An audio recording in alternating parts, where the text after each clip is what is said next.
Yo, so for this video, I think it would be really fun if I were to make an Exodia anime deck.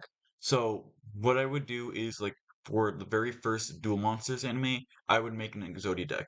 First up, I'm going to put a few rules.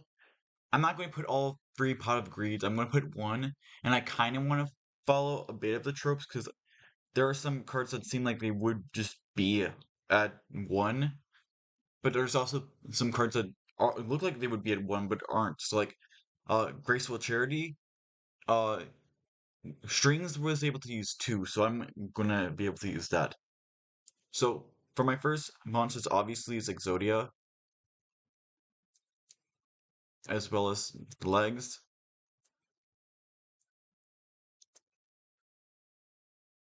So I get one of each of these. Oh, oops. So one of each, obviously. So now I have five cards each, right? And then for my monsters, I would want Sangen, three of them, because then I would just be able to bring it out. Same with Witch of the Black Forest. So I have three of these. They just help search out my Exodia pieces, which will be really useful, because obviously I want to get it, right? Then I would want Mystic Tomato, which I'll add three of them.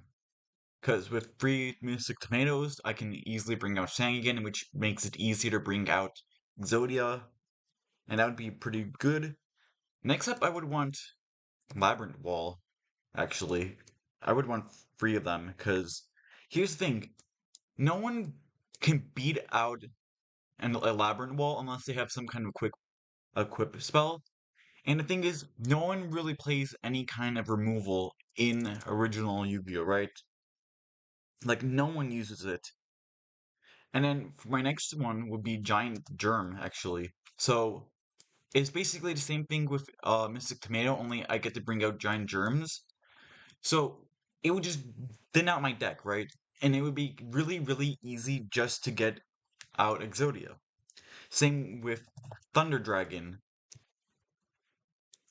which I would just use three, so I can discard and add two. Easy. And then lastly, for my last ones, I would use Nimble Mamanga, which is the same thing as Giant Germ, except I heal health instead of losing health. These are basically just counterparts. And then for my spell, obviously I want Pot of Greed. I mean, why wouldn't you want Pot of Greed? It's probably the best one you can have for an Exodia deck. I would add three, only I don't want to make it boring and like obviously like it would be too broken.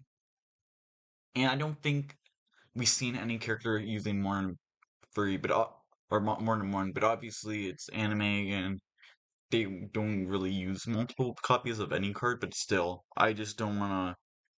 I don't wanna. Then the next would be Graceful Charity, which I would add two. Because like I said, String uses two of them, and it would be really good. Just imagine, drop three cards. Oh, let me get rid of a Thunder Dragon or Mystic Tomato, easy. And then for my next one would be actually three Swords of Revealing Light. Because here's the thing, no one runs any kind of removal, and that's free gold turns where I could just draw and they can't do anything. Because who do you think uses it? Like no one. And I just think that would be really good. So yeah, that would be really strong. And then here's the thing, I would want some Dark Factory of. I would add two Dark Factory of mass production, because the only thing that really is a problem with my deck, I would say, is Yugi uses card destruction, or yeah, I think card destruction, where you could just get rid of your whole hand. And if I do that, I basically lose because this whole deck is just to bring out Exodia. Like there's no other thing for me other than to bring out Exodia, right? So I would want this to be able to bring out Exodia if I don't have it. Which also makes me want to use Monster Reincarnation, which I would also add too, because if Exodia dies, I can't win, and with mass production, I would be able to live longer, obviously. And then here's one of the probably strongest cards in my deck would be Painful Choice. Everyone knows what it does. Basically, remove 5 cards from your deck, put it in the graveyard. Your opponent gets to choose one, and the rest just stays in the graveyard. That's a really, really strong effect for me, especially for my deck, being able to do pretty much anything and just live long. That's my whole plan for this deck. And then lastly, for my traps, I would want Wabuku. I don't know how to spell Wabuku, but you know, there we go, Wabuku. So I would use free Wabukus. So basically, this whole deck is trying to thin out the deck. I have Pot of Greeds, Graceful Charity. I have just for draw cards. I have Swords of Revealing Light to just stall. These cards are just for any kind of thing I might want to be able to live longer. Painful Choice is just a thin deck. Again, Wabuku is just to not take any damage or anything if I need it. But I probably would want them to destroy my monsters, is the thing, because Nimble Namanga, Thunder Dragon, or not Thunder Dragon, but Mystic Tomato, Giant Germ, Witch, and Sangan wants to die. And then Labyrinth Wall is just there to live, because no one can beat over it.